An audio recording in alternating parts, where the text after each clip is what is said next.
So I've got a son who is a pilot, as you know, at Auburn, and we've got to get him some more hours. So one of the things I'm looking at is purchasing an aircraft for him to fly. He's got some specific parameters. And so just like when I buy real estate, I love buying direct from the owner. And so I have a whole process that I go through to identify where I'm buying, to get the owner information, to send what I call a golden letter, and to find available off-market undervalued properties. Okay. I'm now going to do the same thing in aviation. So I have had my VA, we're talking about how to leverage your VA. I had her go through a system I have access to and got me the name of every owner of that specific model aircraft. I remember you had said that. Yes. Well, here's how I'm screwing up your life. Okay. When we first started this project, we were talking about flying. You said you wanted to learn to fly. I do. I've always wanted to learn to fly. That has been a thing of mine. I've built model airplanes. I just, I fly.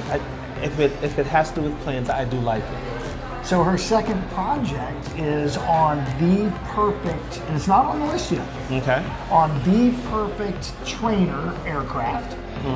That I'm again going to get the list.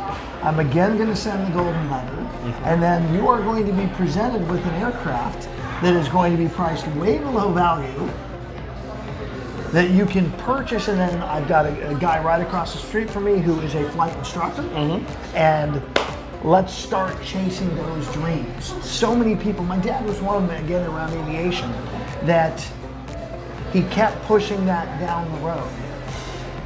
Finally got into the training, and by the time he got almost to the end of his training, his eyesight had deteriorated to the point that he lost his medical. He never got the chance to actually experience what it's like to be a pilot, to have that freedom, flexibility.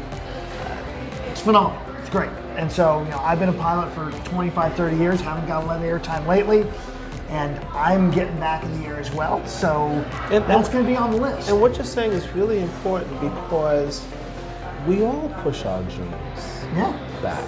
I was taught. I'm at the point in time in my age where some of the people that I went to college with are no longer here. Yeah.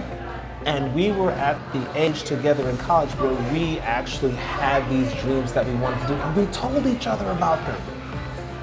And they're not here to experience it because they kept on saying, when I retire, when I have enough money, when this happens, when that happens, and it never happened.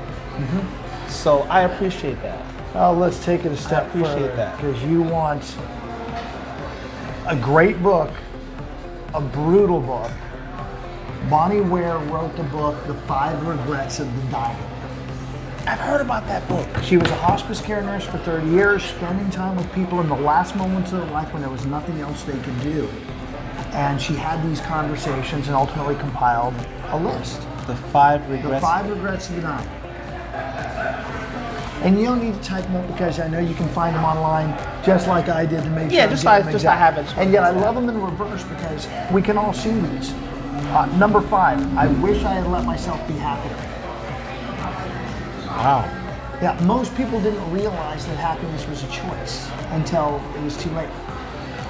They always allowed the outside world to determine. Wow. And so they had to go into the next life knowing there were so many opportunities to be silly and be a child and just enjoy life that they skipped. Number 4, I wish I had stayed in touch with my friends. Oh yeah, that's something for me that you know what? I actually, I do have in my calendar. Okay. Reach out to a friend. I literally have that. So each time when it reminds me, I will literally pick up the phone and call someone and say, hey, I'm just checking on you. Do you know I've had guys cry? I believe it. I believe it. I had a gentleman that said, dude, no one checks on me.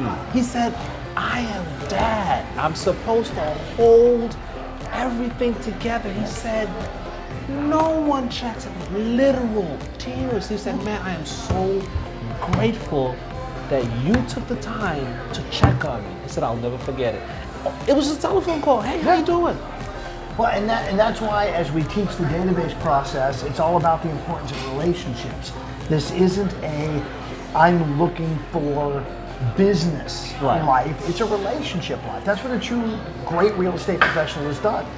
And so with that being said, put your friends in your database so you remember to call them. If you're following the models, they're in there. That's why we say they're in there. Number 3, I wish I'd had the courage to express my feelings. Many people are suppressing their feelings to keep peace with others, to get along. And it causes internal stress. Oh yeah. And by truly allowing yourself to be authentic, to allow yourself to express those 2 inner feelings and do it in a obviously appropriate way. You don't want to just always blowing up. The Lord knows I've done it. It does one of 2 things. It either strengthens the relationship because you showed up authentic and vulnerable, or it shows you that you can't be authentic with that person and you need a new relationship somewhere else. I use the language of it helps release that individual back to the universe so they can find someone else that's more their tribe. I had one of those on Facebook where somebody made a comment on a post I had that wasn't solid. That's okay. I went and checked their feed and they had written a lengthy post about the negativity of what I had done. Okay. So reading that secondary post, I went, okay, this is not a person that's part of my tribe, and that's okay. We're not thinking the same way. No, and I'm limited to 5,000 friends on that platform. So I was able to release that and free up a space. And get another friend. Free up a space for someone that's more in the tribe. Sounds about right. And by the way, number 2 came more from the men than the women. I wish I hadn't worked so hard. Now that is interesting because men associate work with success with the aspect of being a man, because you're bringing stuff home, I work, that is what I do. It's not who I am. Well, I'm sorry, it's not what I do, it's literally who I am. And then as they got to the end of life, they realized that they missed time with their kids, time with their spouse, time with their friends that they could never get back because they allowed themselves to initially be defined that way, and then they took it upon themselves to live that definition. So guys, this is important because yes, we are agents. I cannot say that is who I am though. I am an agent. These are fun conversations. Clyent, who are you? And that's a good question. And it's a question that everyone needs to ask themselves. Well, okay, I'm a man, I'm a child of God, I'm a, this, I'm that. I am an agent, but it can't just define everything. 'Cause I literally know agents who make really serious money on their 7th marriage. Yeah. But they're doing it. But they let this thing that we are in define them so much that it pushed everything else out. The defining. And it's easy to do because this is a constant thing. It's safe to do. It's comfortable to do. It's comfortable to work? It's a judgment-free zone when you're in that space. To work. To work, it is. To choose family, to choose your kids' stuff as a man and say, you know what, I am not going to work because I am going to coach my kids' athletics. In an environment where the man who raised you, you provide, you perform, you do that, that's a tough place to go sometimes. It is, but you know what? I'm going to jump to something in regards to this. Are we doing, and I want to say the answer is yes. Mm-hmm. We're doing ourselves a disservice, many of us, probably including myself, because we don't have this stuff structured correctly. There's a lot of bleed over. Yeah.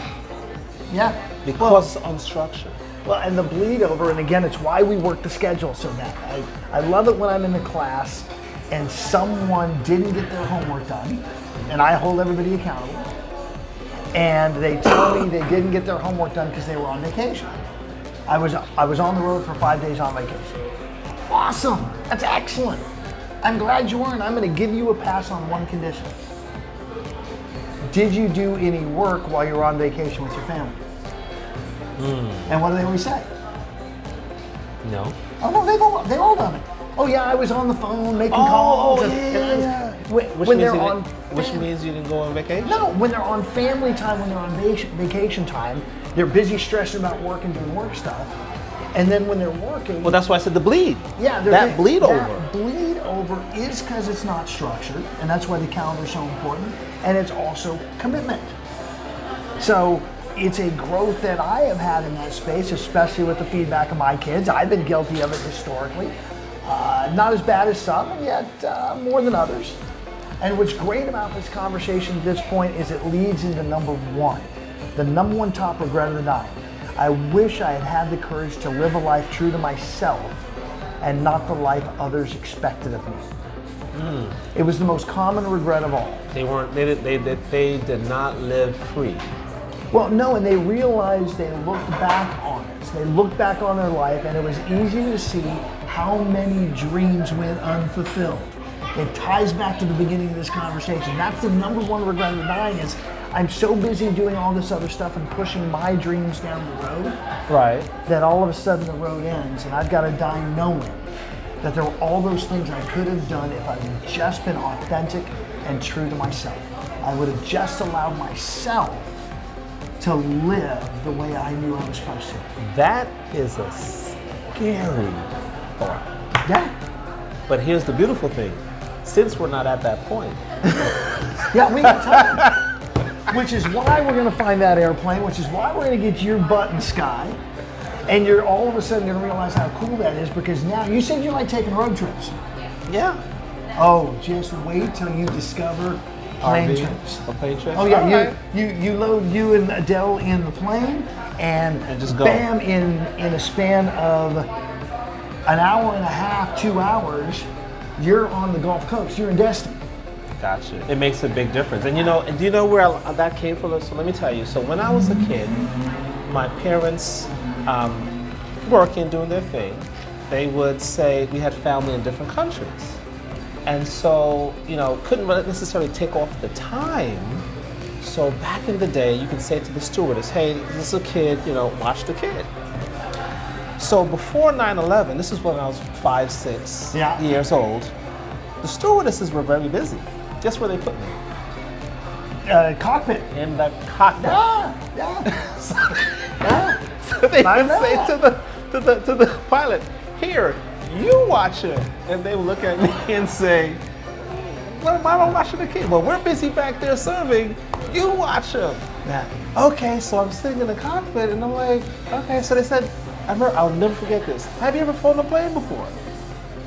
No, sir, I haven't. Would you like to? Yes, sir, I would. Now, of course, he didn't tell me it's on autopilot, but he was like, okay, sit down, do this, hold this. And he said, whatever you do, don't touch that button. And that's where everything came from. He said, just whatever you do, don't touch that So this button. whole pilot training you're about to go through is just to find out what that button is. I'm assuming that took the plane off of autopilot. Maybe. Yeah, I don't know. Yeah. Well, I'm kind of glad we did this. This was a great conversation. It just came organically, and so we're getting in the habit of hitting record, recording these organic conversations. And so this kind of turned into chasing your dreams, because he shared a dream with me, and now not only is he going to get to chase it, he has an accountability buddy to make sure it happens. So I want to ask you guys, isn't that a great word? Accountability buddy? I got that. I've got a great friend, national coach and trainer, who shared that with me. Molly, thank you. You know who you are if you're watching this. And it also is a whole story around that word that we could spend 10 minutes on. That being said, I got to ask you guys, what dreams are you pushing down the road? Wow. What dreams aren't you sharing? What dreams are unfulfilled? Yeah. Well, when you speak them into existence, when you share them as something you truly desire, other people may come on board. And where are you being accountability buddy for someone else's dreams? Whose dreams are you taking a stand for? I mean, we're all living this life. We all have things we want to accomplish in this world. Let's start sharing and helping other people with theirs. It's an amazing life. I'm blessed to be in the role now that that's what I get to do all day, every day. And while I'm sitting here with you and Clyent, working on things we've been doing, I want to inspire you guys to do the same thing. Get out there, share your dreams, and help others achieve theirs. With that being said, that's the whole purpose of this channel. That's really, truly, what a great nugget. That is the purpose of this channel. That's the whole purpose. And so do me a favor, subscribe. We're going to keep giving you ways to get to those dreams and make them happen. Let us know if you like this.